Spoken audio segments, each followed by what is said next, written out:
大家好，我係 Cooking Moo。今日我哋嚟整小鬼蛋白脆餅萬聖節版。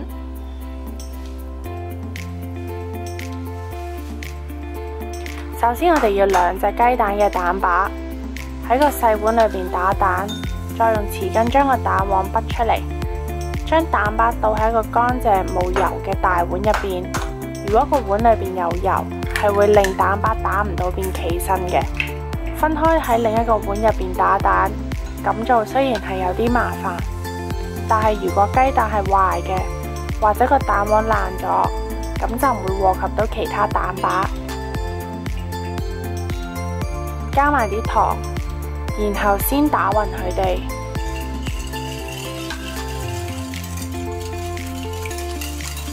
隔住熱水係咁攪佢，令到啲糖可以溶喺啲蛋白入邊。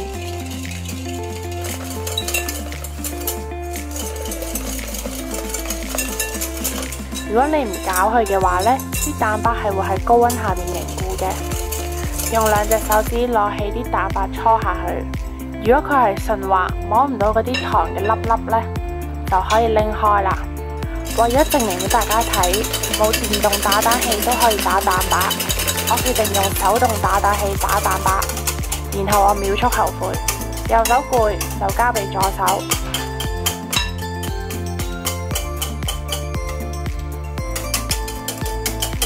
都係右手比較給力，打到佢完全企身，拎起個打蛋器呢，係會有一個直不甩嘅勾仔，咁就可以停低啦。攞個擠袋同埋一個圓形嘅擠嘴，冇擠袋擠嘴呢，可以就咁攞個密實袋，剪咗個角落頭就得啦。夾住個擠袋近擠嘴嘅位置，以防啲蛋白呢喺你滗入去嘅時候喺個擠嘴度漏出嚟。滗啲蛋白入去，盡量就唔好揩到擠袋嘅其他地方。最後將擠袋個頂扭實去，拎走個夾，就可以擠啲蛋白脆餅啦。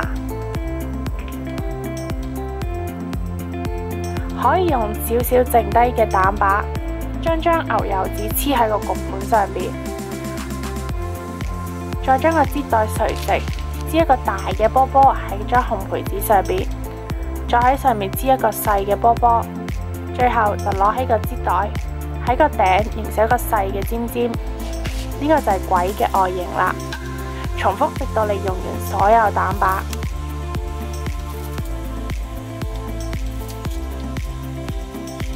放喺已經預熱咗90度嘅焗爐焗90分鐘，再熄咗個焗爐，等啲蛋白脆餅喺個焗爐入邊自然咁冷卻，大概就需要30分鐘。攤凍之後，最好即刻放喺密實盒入邊。如果有食物乾燥劑，就放幾包入去。因為香港天氣潮濕，蛋白脆餅就容易受潮，變得好腍。而家就可以做蛋白脆餅下邊嘅曲奇。喺個碗入邊加低筋麵粉同埋凍嘅無鹽牛油，用手指搣碎啲牛油，同啲麵粉融合一齊，搓成好似粗沙咁嘅質地。好後悔用咗個咁細嘅碗，都係轉做大碗好啲。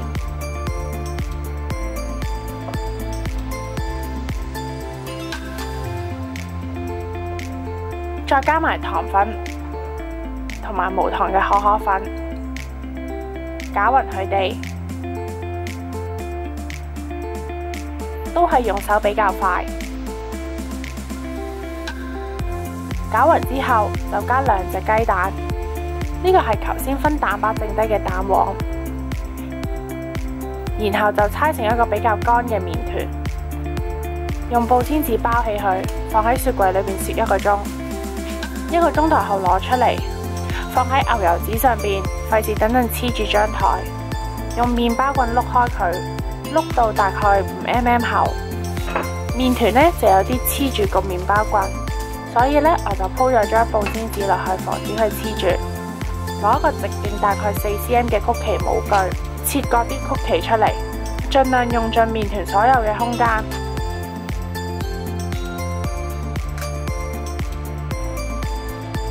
因為我冇圓形嘅模具，所以唯有將花形嗰個反轉嚟用。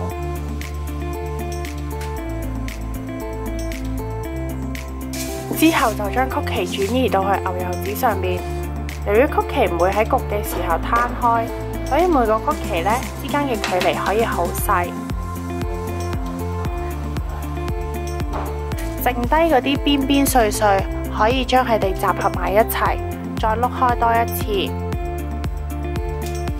放喺已經預熱咗180度嘅焗爐60分鐘，之後就攞出嚟攤凍。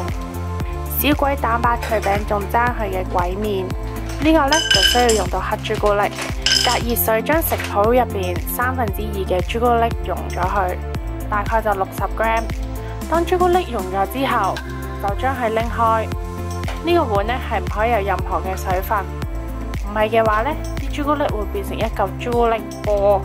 如果就咁普普通通咁將所有朱古力溶咗去呢，咁啲朱古力係室溫呢係凝固唔到嘅，所以而家啲朱古力就需要調溫，等佢慢慢降溫到45度嘅時候，再加埋剩低1/3嘅朱古力，大概就30 gram。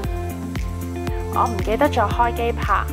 不過我相信聰明嘅你係明白嘅。攪勻啲朱古力，令佢哋可以降溫到27度。而家天氣仲好熱，所以我就將啲朱古力放咗喺啲凍水上邊。到達27度之後，就可以將佢哋再放喺熱水上邊，升溫到32度。由於呢個溫度差好細，所以必須好小心監察溫度嘅變化。熱水亦都唔可以過熱，最好呢，成個過程就用膠碗，因為膠嘅傳熱比較慢，較容易去控制。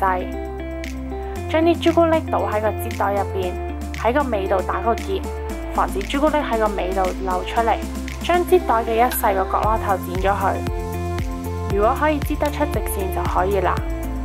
但係擠直線嘅時候，如果個直線係歪嚟歪斜，你就可能需要剪多少少。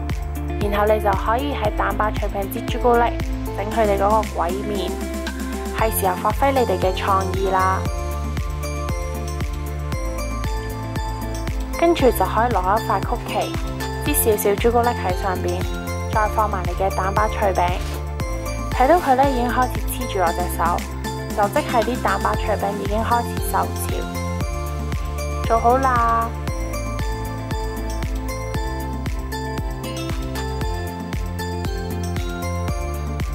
記得放喺密實盒入邊，同埋盡快食晒佢哋。記得 subscribe 我嘅 channel 同埋 follow 我嘅 IG，我哋下次見。